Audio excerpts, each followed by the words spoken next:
the audition game and all that. I mean, obviously there's some great stuff to come out of that as well. But what I learned is go out and make your own stuff. And that's what was so fun about Best Friends is you don't need to wait for somebody to hire you, in a sense. Like, you might have just as good of ideas or a project to make, and, you don't know until you do it. So that's kind of what I've enjoyed through this process is kind of getting out there and trying to make my own stuff.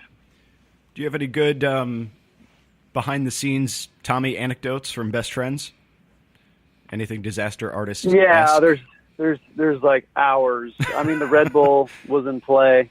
I think just his view on his character, his view on life really bleeds through, and there'll be some great behind-the-scenes footage on the home release. One of my favorite parts in the Disaster Artist was, I can't remember which scene you were doing, but Tommy was jacked up on Red Bull and I think cold medication, and basically just stumbling through a scene for like an entire afternoon with like one eye open, basically. Yeah.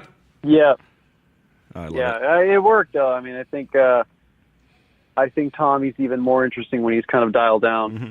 I'm surprised that combination hasn't taken off in the bar scene. Give me a Tommy, a Tommy Teeny. Drop a shot of Sudafed down in there. Don't speak too fast. It's the new Flaming Homer. Yeah, that sounds great. So, then, like, did you guys have any like funniest encounter with celebrity on the party scene? Either seeing or hearing from Tommy about it, or your own. And also, was there a cool encounter? We met some really great people who enjoyed the Disaster Artist and were very supportive. Got to meet like Tom Hanks and Oprah, Sharon Stone, Daniel Kaluuya from Get Out. Everyone was super cool. Enjoyed the film and had a good sense of humor about it. So is Tom Hanks really a dick? You can tell us. I know he likes the Disaster Artist. I don't think he's ever seen The Room. Really? But that's okay. Jeez. But he that makes him sort of enjoyed the Disaster Artist and kind of appreciated the whole backstory. I just want to know if, like, in real life, if he's kind of a jerk. I want to kill his career. No. Oh, okay. Yeah, fine. This podcast is a definite threat to Tom Hanks' career. No, I mean Greg's career. Right. Says the truth. Actually, All right, Greg, one question: with the popularity of the Disaster Artist, when people found out that you and Tommy were working on a new movie, was there, did Franco or did anyone else kind of hit you up for what could ultimately become the Disaster Artist to Best Friends? No, I think everybody was cool and excited about it. We'd released a teaser trailer almost a couple years ago, actually, when we first got the idea for it. So, I think they're just excited to see what's next. And Paul Scheer, actually, who is in the Disaster Artist and has that great podcast, How Did This Get Made, and is a really, really great actor. He has a cameo in it, in Best Friends. So, everyone was really supportive. Are we willing to rule out the possibility of The Room 2? Is that off the table? Yeah, I don't think you can recapture the magic from the first one. So I think you got to look forward and try to make the new Room that's not The Room. How would you do that anyway? The guy committed suicide at the end. Oh, you could write around that. Yeah, I mean, if you've never seen a horror film from the 80s or something, where it was like, we need to continue, it could be as innocuous as someone moving into the apartment. But, and the magic. Make Tommy aware of this episode. We might spark something here. If anybody could write around a death at the end of a movie, it's probably him. For sure. Well, so you wrote this one. But has Tommy written any other movies, directed any other movies since The Room? And if not, why not? He's got some ideas, but he hasn't followed through on any of them. But he does have many ambitions to make more films. Well, any idea why he hasn't yet? Because it's been so, sort of successful. I'm not sure. I know, his genius needs some time to hibernate. Absolutely. So we'll see. We'll see what's next. The world needs him now more than ever, I would say. Definitely. Yeah. Definitely. Well, so as far as in real life, are you guys best friends since making the movie, or is it more like a working friendship, or what?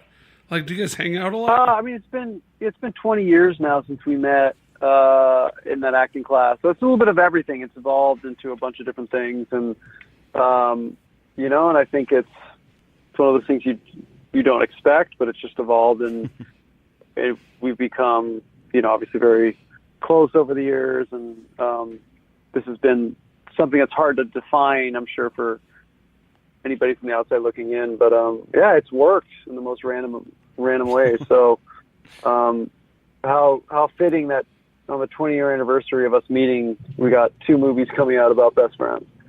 That's great. Yeah.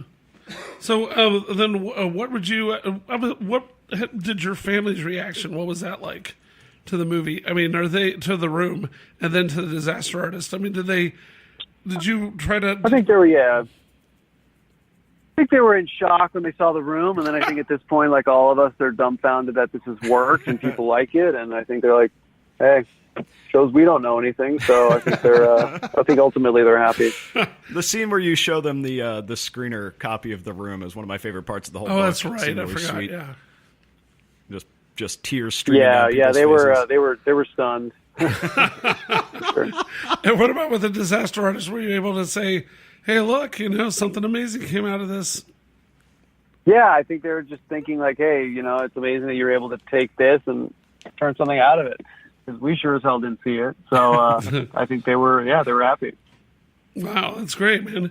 So, I've one thing that I have wondered always, I didn't read the book in a while, so I'm blanking on if you got into it in depth.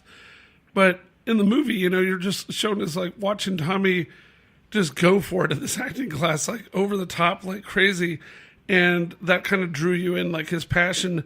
So was it that? Or, I mean, did you were you in awe, like, hey, this guy's a serious talent? Or did you just think he was kind of odd and you wanted to know what made him tick? I was just intrigued. I'm sure. I think he made me laugh, and that doesn't happen in acting class a lot, where you're just like, "Whoa, what is this?"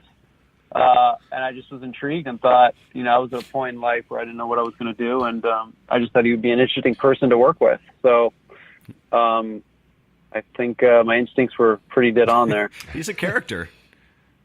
He's a character. Yeah, exactly. There's always room in life for someone like that. That's just like nobody like. I think as Kevin is saying that, the three of us are looking around the room at each other, all thinking it's the other guy. Yeah. But I mean, like somebody you have to apologize for at restaurants kind of character. Again, that kind of thing. Probably. Again, Sure. The three of us are looking around the room.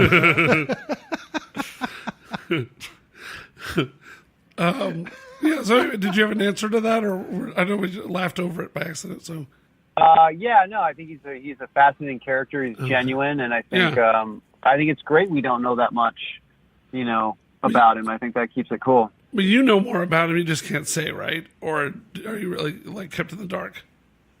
There's a lot of stuff I think why the friendship has worked is I don't really pry too much. I just kind of let him be who he is, and just accept that.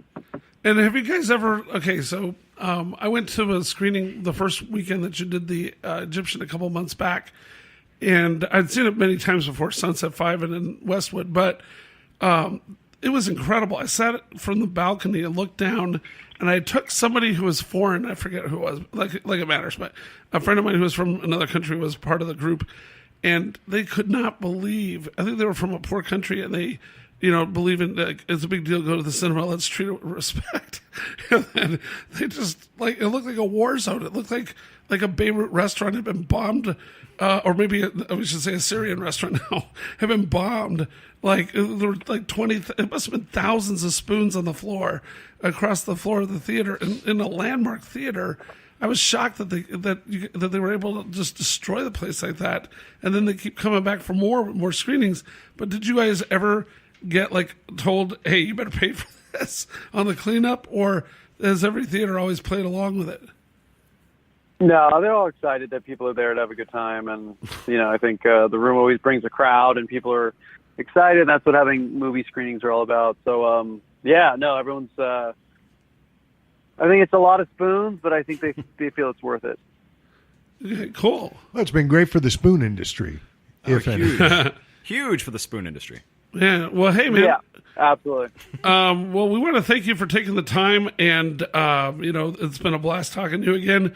And good to know that you're somebody who has a good sense of humor about things, and really you're one of the like prime examples in life, I think, of somebody who took lemons and turned it into lemonade, and and just been a good sport multiple times now. I think 3 times with my podcast, much less all the other places that you talk about it. So I just want to wish you all the best of success.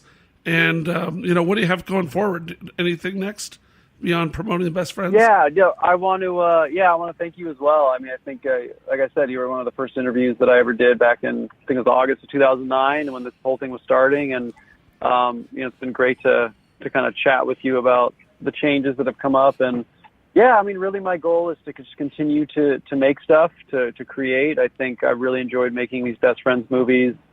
It was something I didn't foresee myself doing, but it brought me a lot of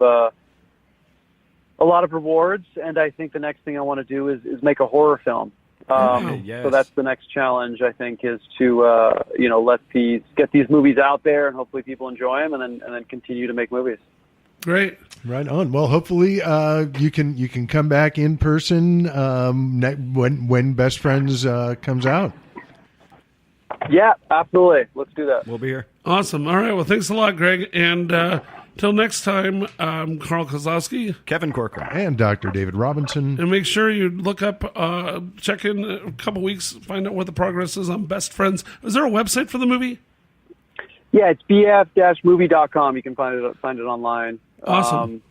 We'll have screenings that are happening. I think it's going to be screening again at the Egyptian. It's going to be at the Regent in LA, June 16th, where Tommy and I will be there. But it should be screening around, and the home release should be coming in a few months. Can't wait. Great. All right. Well, thanks a lot. And till next time, thanks for listening. Goodbye. Bye. Okay, thank you. Bye.